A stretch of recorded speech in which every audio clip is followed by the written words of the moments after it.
பாண்டிச்சேரி ஜிப்மரில் BSc nursing மற்றும் BSc AHS கோர்சஸோடைய கவுன்சிலிங்கான details வந்து வெளியிட்டிருக்காங்க.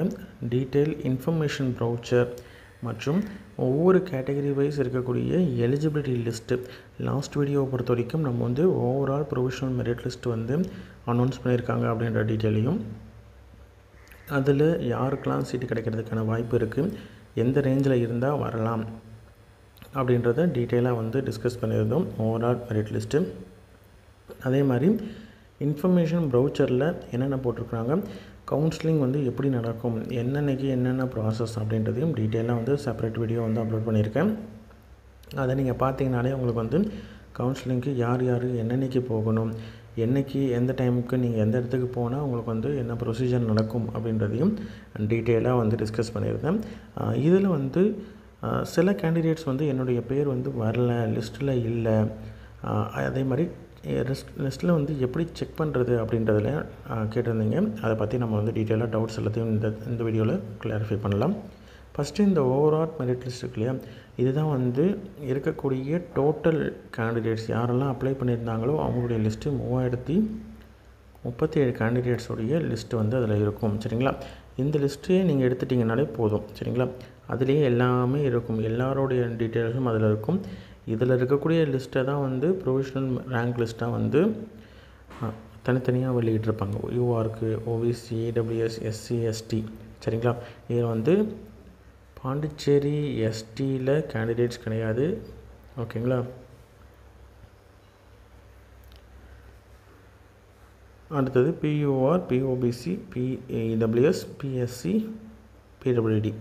ஓகேங்களா, இதுதான் வந்து ப்ரொவிஷனலாக இருக்கக்கூடிய மெரிட் லிஸ்ட்டு. இந்த லிஸ்ட்டை தவிர பிஎஸ்டியை தவிர மிச்சம் எல்லா லிஸ்ட்டும் இருக்கும். சரிங்களா, இது இல்லாமல் இன்சஃபிஷியன்ட் டேட்டானா அது என்னன்றது லிஸ்ட்டை ஓப்பன் பண்ணும்போது நான் சொல்கிறேன். என்னென்னா, சில கேண்டிடேட்ஸ் முக்கியமான சில டீட்டெயில்ஸ் வந்து ஃபில் பண்ணாமல் இருப்பாங்க அப்ளிகேஷனில். அது என்னென்னு அந்த லிஸ்ட்டில் பார்த்தாலே யார் யார் எதனால் அவங்களோடது வரல, அதாவது இந்த ப்ரொவிஷனல் மெரிட் லிஸ்ட்டில் அவங்க பேர் இல்லைன்னா இந்த 3 லிஸ்ட் இருக்குது.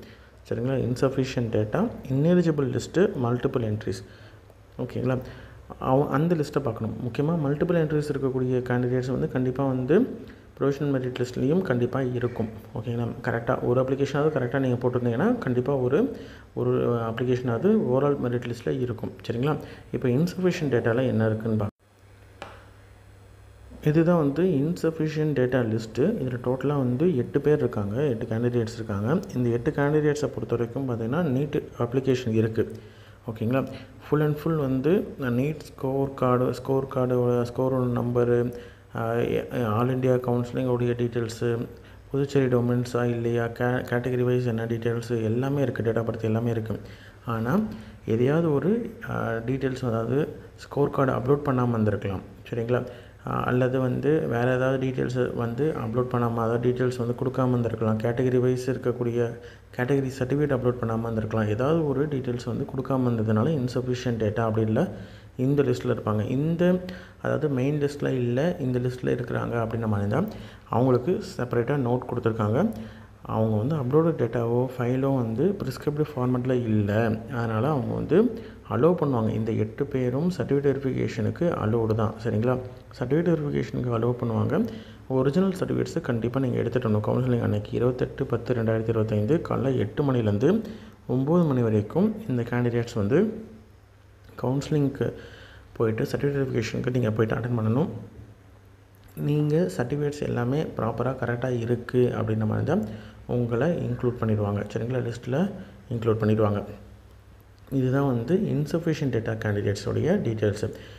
இதிலேருந்து நீங்கள் அதாவது இன்சஃபிஷியன்ட் டேட்டாலேருந்து நீங்கள் கவுன்சிலிங் லிஸ்ட்டுக்குள்ளே வரலாம். சரிங்களா, ஏன்னா உங்கள்கிட்ட சர்டிஃபிகேட் எல்லாமே கரெக்டாக இருந்ததுன்னா நீங்கள் வரலாம். அப்ளிகேஷனில் மிஸ்டேக் அப்படின்றதுனால உங்களுக்கு இது ஒரு செகண்ட் சான்ஸ் மாதிரி நீங்கள் யூஸ் பண்ணி நீங்கள் கவுன்சிலிங் அட்டென்ட் பண்ணலாம்.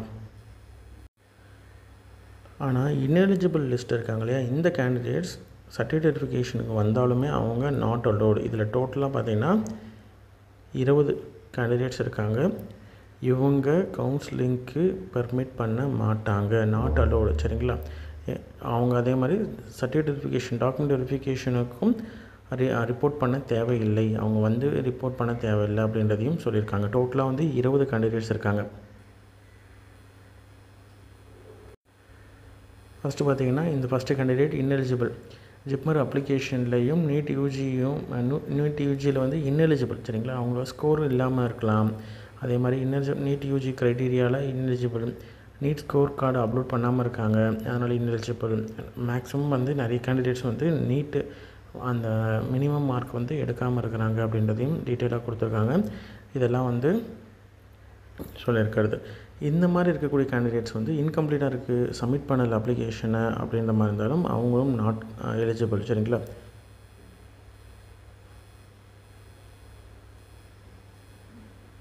இன்கம்ப்ளீட்டாக இருக்குது, இல்லை ஃபோட்டோ எதுவும் அப்லோட் பண்ணாமல் இருக்காங்க, இல்லை வந்து ஏதாவது முக்கியமான டீட்டெயில்ஸ்லாம் அப்லோட் பண்ணாமல் இருக்கிறாங்க அப்படின்ற மாதிரி இருந்தால் அவங்களும் நாட் எலிஜிபிள். இந்த 20 கேண்டிடேட்ஸ் நாட் எலிஜிபிள். சரிங்களா, இன்எலிஜிபிள். அடுத்ததாக இருக்கக்கூடிய லிஸ்ட்டு வந்து மல்டிபிள் என்ட்ரி லிஸ்ட்டு. இந்த கேண்டிடேட்ஸ் வந்து அவங்களுடைய நேம் வந்து ஓவரால் மெரிட் லிஸ்ட்டில் இருக்கா அப்படின்றத பார்க்கணும். ஃபஸ்ட் எடுத்தோடனே அந்த ஓவரால் மெரிட் லிஸ்ட்டு செக் பண்ணணும். செக் பண்ணி பார்த்துட்டு அதுக்கப்புறமேட்டு தான் நீங்கள் வந்து முடிவு பண்ணணும். ஏன்னா வந்து ஒரே கேண்டிடேட் 2-3 அப்ளிகேஷன் வந்து போட்டுருந்துருக்கலாம். ஃபஸ்ட்டு ஒரு ஏதாவது தப்பாக போட்டுட்டு அதுக்கப்புறமேட்டு கரெக்ட் பண்ணியிருப்பாங்க. அப்படி இருக்கும் பொழுது உங்களுடைய நேம் வந்து அந்த லிஸ்ட்டில் இருக்கா இல்லையான்னு பார்த்துக்கோங்க. சரிங்களா, கண்டிப்பாக வந்து இருக்கிறதுக்கான வாய்ப்பு இருக்குது. அதே மாதிரி இந்த 15 பேர் வந்து எக்ஸ்ட்ரா டபுள் அப்ளிகேஷனோ இல்லை ட்ரிபிள் அப்ளிகேஷன் மல்டிபிள் அப்ளிகேஷன் வந்து போட்டு வந்திருப்பாங்க. அதனால தான் இந்த லிஸ்ட்டில் இருக்கிறாங்க. சரிங்களா, அவங்க வந்து வரி பண்ண தேவையில்ல. ஏதாவது ஒரு அப்ளிகேஷன் வந்து அதில் இருந்ததுன்னா பிரச்சனை கிடையாது. இன்கேஸ் அவங்க போட்டிருக்கிற அந்த மல்டிபிள் அப்ளிகேஷன்லேயுமே எல்லாமே தப்பாக இருந்ததுன்னா ஒன்றும் பண்ண முடியாது. அது அவங்க வந்து இன்எலிஜிபிள் லிஸ்ட்டுக்குள்ளே போயிருந்திருப்பாங்க. சரிங்களா, அதனால் இந்த லிஸ்ட்டில் இருக்கிறவங்களுக்கு எதுவும் பண்ண தேவையில்லை. அவங்களுடைய நேம் அதில் இருக்கான்னு பாருங்கள். இருந்ததுன்னா நீங்கள் அட்டெண்ட் பண்ணலாம். அதனால் எந்த பிரச்சனையும் கிடையாது. சரிங்களா, சரி, இதில் வந்து இவ்வளோ பேர் இருக்கிறாங்க, எப்படி நான் வந்து செக் பண்ணுறது அப்படின்னு சொல்லிட்டு நீங்கள் எப்படி பார்க்குறது அப்படின்றத சொல்கிறேன். சிம்பிளாக நீங்கள் வந்து மொபைல்லையோ இல்லை வந்து லேப்டாப்போ சிஸ்டத்துலேயோ இதுலேயோ நீங்கள் வந்து அடாப் ரீடர் இந்த மாதிரி ஏதாவது ஒரு பிடிஎஃப் ரீடரை வந்து நீங்கள் ஓப்பன் பண்ணிக்கோங்க. அதாவது இந்த ஃபைலை டவுன்லோட் பண்ணிக்கோங்க. இந்த ஓவரால் மெரிட் லிஸ்ட்டை டவுன்லோட் பண்ணிவிட்டு நீங்கள் வந்து அந்த பிடிஎஃப் ரீடரில் இந்த மாதிரி இருக்கும். அப்படி இல்லைன்னா உங்களுடைய பிடிஎஃப் ஃபைல் ஓப்பன் பண்ணிங்கன்னா அந்த பிடிஎஃப் ஃபைல் ரீடரில் வந்து இந்த மாதிரி இருக்கும். அப்படி இல்லைனா இந்த 3 டாட்ஸை கிளிக் பண்ணிங்கன்னா அது வந்து ஃபைண்டுன்னு இருக்கும். ஃபைண்டு இல்லைனா சர்ச் அப்படின்றது இருக்கும். அதை நீங்கள் கொடுக்கணும். இப்போ வந்து இந்த பிடிஎஃப் ஃபைலை பொறுத்த வரைக்கும் பிடிஎஃப் ரீடரில் இந்த மாதிரி இருக்குது. இதை வந்து கிளிக் பண்ணிங்கன்னா உங்களுக்கு வந்து ஃபைண்ட் இன் டாக்குமெண்ட் அப்படின்றது வரும். சரிங்களா, இந்த டாக்குமெண்ட்டில் என்ன சர்ச் பண்ணணும், இதில் வந்து நான் இப்போ வந்து அவங்களுடைய ஜிப்மர் அப்ளிகேஷன் நம்பர் போடலாம். இல்லைனா வந்து உங்களுடைய நேம், இப்போ வந்து நான் ஆதிரா அப்படின்னா சர்ச் பண்ணால் இந்த மாதிரி வரும். சரிங்களா, அந்த மாதிரி செலக்ட் ஆகிடும். சர்ச் பண்ணிட்டு ஆதிரா கே இன்னொரு கேண்டிடேட் இருக்காங்க. அடுத்தது ஆதிரா மேரி ஜே 926 இருக்காங்க. இந்த மாதிரி சர்ச் பண்ணி நீங்கள் வந்து பார்த்துக்கலாம். இன்கேஸ் உங்களுடைய பேர் வந்து தப்பாக இருக்குது அப்படின்ற மாதிரி இருந்தாலும், ஸ்பெல்லிங் ஏதாவது மிஸ்டேக்காக போட்டிருக்கலாம் அப்படின்ற மாதிரி டவுட்டாக இருந்ததுன்னா உங்களோட டேட் ஆஃப் பர்த்தை போட்டு கூட நீங்கள் சர்ச் பண்ணலாம். 13/08/2000 அப்படின்ற மாதிரி தான் கொடுத்துட்டு இந்த சர்ச்சை திரும்பியும் வந்து சர்ச்சை கொடுக்கணும். சரிங்களா, கொடுத்தீங்கன்னா உங்களுக்கு வந்து இந்த இதில் இருக்குல்ல அதை கொடுத்தீங்கன்னா வந்துடும். சரிங்களா, இதே டேட்டில் வேறு யாராவது இருக்காங்களா அப்படின்னு சர்ச் பண்ணி பார்த்தாலும்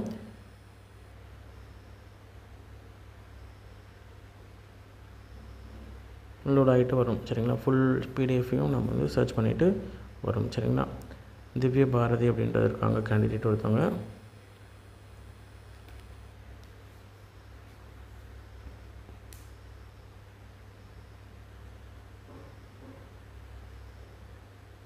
ஒரு கேண்டிடேட் மட்டும் தான் இந்த ரேட்டில் இருக்கிறாங்க. சரிங்களா, இப்படி தான் வந்து நீங்கள் அதே மாதிரி ஜிப்மருடைய அந்த அப்ளிகேஷன் நம்பரை நீங்கள் போட்டு கூட சர்ச் பண்ணலாம். சரிங்களா, அதாவது கேபிட்டல் லெட்டரில் இல்லை ஸ்மால் லெட்டரில் ஜிப்பு 2504-523 அப்படின்ற மாதிரி இருந்தால் அதை கொடுத்தீங்கன்னா உங்களுக்கு வந்துடும். சரிங்களா, கேபிட்டலையோ இல்லை ஸ்மால்லையோ எப்படி வேணால் கொடுத்துக்கலாம். ஆனால் ப்ராப்பராக வந்து அந்த ஏதாவது ஒரு டீட்டெயில்ஸ் நீங்கள் கொடுக்கணும். சரிங்களா, நீட் ஸ்கோர் வச்சு நீங்கள் தேடினீங்கன்னா அது வந்து நிறைய பேர் ஒரே மார்க்கில் இருப்பாங்க. அதனால் ஜிப்மர் அப்ளிகேஷன் நம்பர் வச்சு சர்ச் பண்ணிங்கன்னா மேக்ஸிமம் சீக்கிரம் வந்துடும். இல்லைனா உங்கள் பேர் வச்சு சர்ச் பண்ணலாம். அதையும் இல்லை அப்படின்ற மாதிரி இருந்தால் உங்களுடைய டேட் ஆஃப் பர்த்தை போட்டு நீங்கள் பார்க்கலாம். சரிங்களா? இப்படி தான் வந்து ரிசல்ட்லாம் செக் பண்ணணும். ஆல்ரெடி அப்ளை பண்ண கேண்டிடேட்ஸ், கவுன்சிலிங்க்கு உங்களுடைய பேர் வந்திருக்கக்கூடிய கேண்டிடேட்ஸ் எப்படி கவுன்சிலிங் நடக்கும் அப்படின்ற டீட்டெயில்ஸ் வந்து கொடுத்துருக்கேன். அதை பார்த்தீங்கன்னா உங்களுக்கு ஒரு ஐடியா கிடைக்கும். இதில் ஏதாவது டவுட்ஸ் இருக்குது அப்படின்ற மாதிரி இருந்தால் நீங்கள் வந்து கமெண்ட் பண்ணுங்கள். மேக்ஸிமம் எவ்வளோ சீக்கிரம் ரிப்ளை பண்ண முடியுமோ ரிப்ளை பண்ணுறேன். சரிங்களா? வேறு ஏதாவது லேட்டஸ்ட்டு அப்டேட் வருது அப்படின்ற மாதிரி இருந்தால் கண்டிப்பாக நான் உங்களுக்கு இன்ஃபார்ம் பண்ணுறேன். சரிங்களா? நன்றி.